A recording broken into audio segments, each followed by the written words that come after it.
In this lesson, we'll create the chain for the bike. So some motorcycles have chain drives, some have belt drives, some have shaft drives. This one particular bike has a chain. So on this sprocket, we need to place some chain links coming around in a loop. So let's go ahead and create the loop to begin with. So I'm just going to go ahead and use a NURBS curve, and I'll just use a point curve. And I'll go ahead and just start the curve and start coming around here. And I'll just draw this around. As it comes around here, I'll go ahead and draw up to this point. Okay, start placing some of these points up here, and then I'll go ahead and close it off. And now we can modify these points a little bit. So I'll go ahead and pull this one down. Okay, just kind of straighten that up a little bit. Okay, maybe pull this one down. And just create the look of the chain that we're trying to get.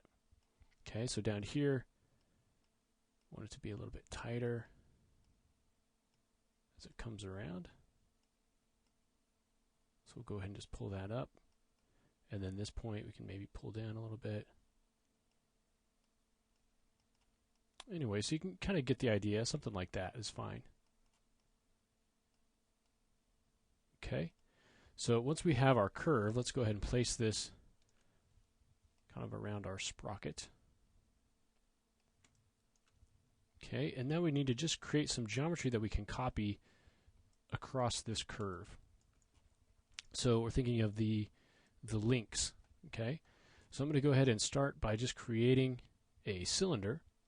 So let's go ahead and create a cylinder in the gap here. So maybe something like that. I'll go ahead and pull it right in there, and then from the perspective, go ahead and pull it out and just give it some thickness, some depth there. All right, go ahead and just make it extra wide, so we want it to be outside of the sprocket there. Let me go ahead and center the pivot, and we'll just kind of pull that on either side there. Okay.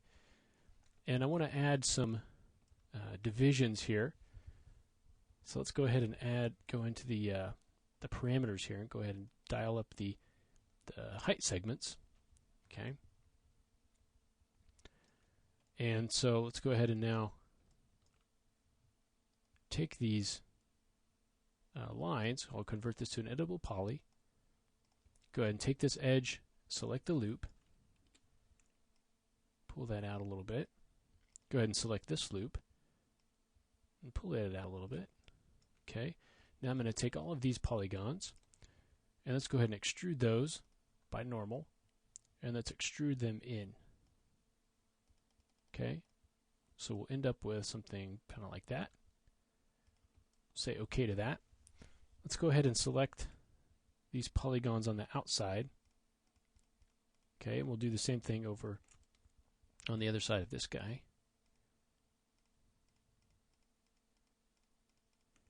Okay, and then let's do an inset. Actually, let's just do a bevel. So we're not going to be really smoothing this. Take that height down. Okay, and then take that outline amount way down, closer to 0. Okay. And then something like that.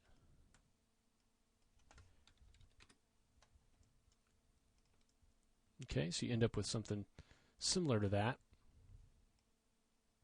Okay, and so we're starting to get one of the links here.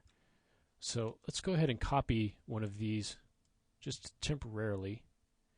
I'll go ahead and just copy this straight over. And so now what I want to do is make it so that this one extends inside of this one. Okay, so let's go ahead and take the inside of this. Go ahead and take these, and let's actually, rather than the inside, we'll go ahead and take just the outside of this. So on both of these, I'm going to select these polygons, we'll go ahead and extrude those straight out. Okay, let's extrude them till they sort of intersect with this one. Say OK to that. Now on these edges, I'm going to go ahead and add one line right in the middle. Okay, and then I'm going to take both of these and move them just inside of the next piece. So kind of right in there and right in there. So we're going to get something like that. And we're doing it this way so that we can use just a single piece. There are a few different ways that you could do this. But this way, when we copy this and duplicate it, it'll kind of match up a little bit better. All right. So let's say that this is our single chain piece. And we've got our curve here. Go ahead and if we want to modify that curve at all, we can do that. So now how do we copy this piece along this curve? Well, one of the ways that we can do that is to use a path constraint. So let's go up to Animation, and let's choose a constraint, Path Constraint, and I'll have this dotted line, so we'll choose the path. And it's now, if we go ahead and turn off the swing arm here, it's now constrained to this path so that as I move this around in the animation, it's moving around. You see that, but it's not following this yet. So I'm going to go ahead and tweak the parameters here in the motion panel. Okay.